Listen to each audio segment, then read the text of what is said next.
Assalamualaikum warahmatullahi wabarakatuh. wabarakatuh. Kami dari kelompok 1 yang terdiri dari saya, Nanda Lestari, kemudian terdapat teman saya. Nama saya Ivantina Kulita. Dan saya Husma Wahyu. Kami akan menyampaikan sedikit informasi mengenai artificial intelligence dan juga revolusi industri 4.0.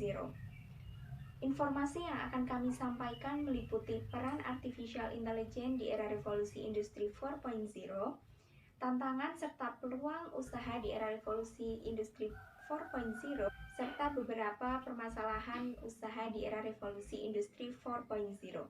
Baik, langsung saja untuk yang pertama akan disampaikan oleh Ivantina. Silahkan. Saya akan menjelaskan mengenai peranan AI. Yang pertama, search marketing. Paling mudah diakses oleh startup dan merek-merek kecil yang dapat menghemat biaya. Yang kedua, target display.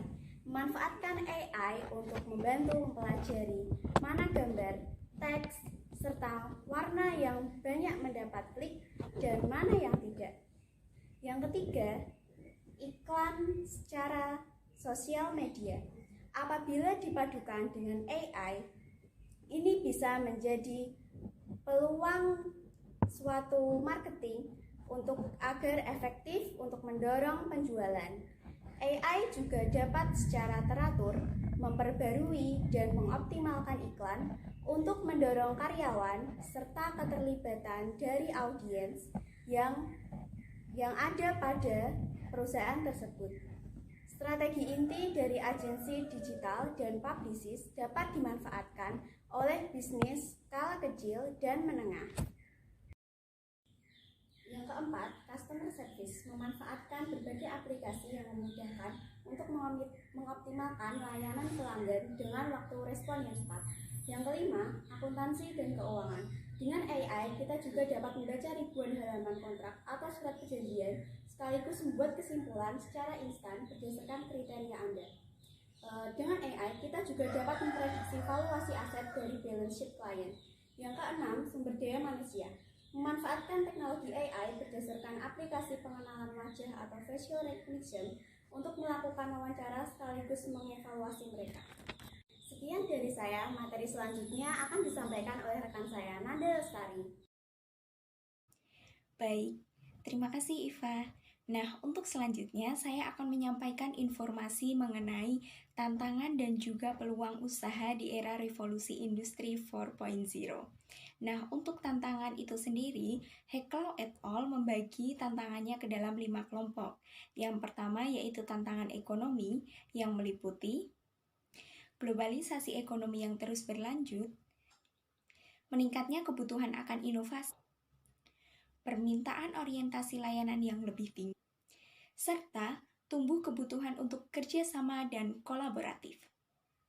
Nah, untuk tantangan yang kedua yaitu tantangan sosial yang meliputi peningkatan kerja virtual serta pertumbuhan kompleksitas proses. Tantangan yang ketiga adalah tantangan teknis. Tantangan teknis mencakup perkembangan teknologi dan penggunaan data, serta menumbuhkan kerja kolaboratif. Tantangan selanjutnya adalah tantangan lingkungan, yang mencakup perubahan iklim dan kekayaan sumber daya. Untuk tantangan yang terakhir adalah tantangan politik dan aturan, yang meliputi standarisasi keterampilan dan pemahaman, serta keamanan data dan privasi. Selanjutnya adalah peluang usaha di era revolusi industri 4.0. Berikut adalah beberapa contoh peluang usaha di era revolusi industri 4.0. Yang pertama dalam hal pembayaran, penyelesaian, dan juga clearing, yaitu dapat melakukan pembayaran secara online melalui dompet elektronik ataupun uang digital, atau yang lebih kita kenal dengan istilah fintech. Contohnya adalah seperti GoPay, OVO, dan Dana. Peluang yang kedua adalah deposito, pinjaman, dan penanaman modal. Contohnya adalah Modalku dan Uang Teman. Peluang yang ketiga terdapat market provisioning, merupakan layanan pemberi perbandingan antar produk yang meliputi harga, fitur, hingga manfaatnya, seperti kredit Gogo dan Cermati. Peluang selanjutnya terdapat manajemen risiko dan investasi, merupakan layanan perencanaan serta penasihat keuangan dan investasi. Dalam hal ini terdapat Bareksa, Finansialku, dan juga Tanam Duit. Peluang yang sangat dikenal selanjutnya adalah e-commerce. Hal ini pasti tidak asing untuk generasi milenial seperti sekarang ini, karena kita sering menggunakannya seperti Shopee, Lazada, Bukalapak, dan masih banyak lagi. Selain e-commerce juga terdapat peluang lain yang juga sangat dibutuhkan seperti saat ini, yaitu on-demand service atau penyedia layanan jasa secara online seperti Gojek, Grab, dan lain sebagainya. Peluang yang terakhir terdapat cloud hosting, merupakan penyimpanan database ringan dan mudah diakses, seperti Google Drive dan Dropbox. Baiklah, berikut saya akan menyampaikan dua kasus terkait revolusi industri 4.0, yaitu yang pertama dengan judul digitalisasi perikanan berkelanjutan di era revolusi industri 4.0 yang dikutip dari kompasiana.com pada tanggal 21 Februari 2021, di mana pada berita tersebut dijelaskan bahwa banyak persoalan di bidang perikanan, antara lain adanya overfishing maupun illegal fishing yang tentunya akan merugikan industri perikanan. Serta ditambah lagi persoalan mengenai mekanisme data statistik yang delay 2 tahun yang sudah tidak cocok digunakan pada manajemen saat ini. Oleh karena itu, pada revolusi industri 4.0 akan dilaksanakan penyempurnaan dan peningkatan terdapat pengolahan data yang up to date terkait jumlah kebutuhan bahan baku ikan, jumlah produksi olahan rumah tangga, UMKM maupun industri bebas, serta adanya konsumsi ikan yang bersifat estimasi kasar yang dilaksanakan atau dikonsumsi oleh masyarakat luas.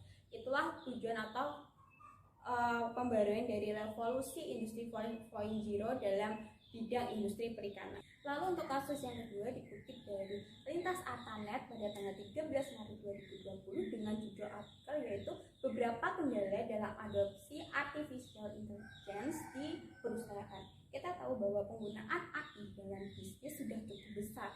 Sekitar 48% perusahaan yang berencana ataupun sudah menggunakan atau menerapkan sistem operasi artificial intelligence ini. Namun di samping itu terdapat beberapa kendala yang muncul selama prosesnya.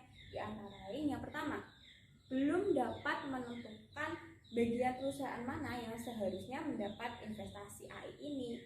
Diketahui bahwa tidak semua bidang bisa diterapkan dengan sistem AI. Lalu untuk yang kedua yaitu artificial intelligence memerlukan investasi atau modal yang besar dan mahal. Lalu yang terakhir yaitu yang ketiga adalah kurangnya sumber daya yang mumpuni dan tenaga profesional sehingga terjadi kelambatan terhadap penggunaan artificial intelligence itu sendiri. Sekian yang bisa saya sampaikan. Lalu saya kembalikan kepada rekan saya, Nanda.